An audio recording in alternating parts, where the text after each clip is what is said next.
कए लख तिलक बहो पापा कौने गाड़ी नाम।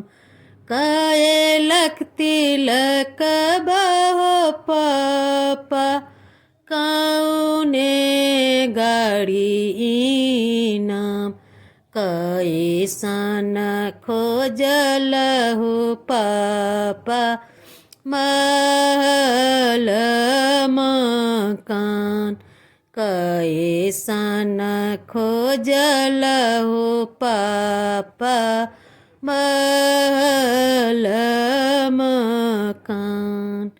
90 लाख तिलक बागे बेटी बुलेट गाड़ी नाम। 90 लाख तिलक बागे बेटी बुलेट गाड़ी नाम। 5 मंजिल खोजे लोगे बेटी महल मकान। 5 मंजिल खोजे लोगे बेटी महल मकान। कैसन सुंदर बड़ हो चाचा कैसन कुल परिवार।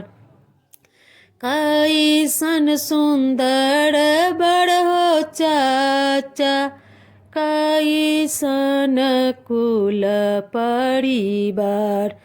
कैसन खोजल हो चाचा गाँव जेवार। कैसन खोजल हो चाचा गाँव जेवार।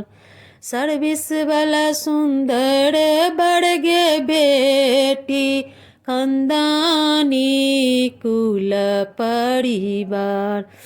सर्विस वाला सुंदर बड़गे बेटी खानदानी कुल परिवार। शहर खोजे लोगे बेटी गाँव जेवार। शहर खोजे लोगे बेटी गाँव जेवार।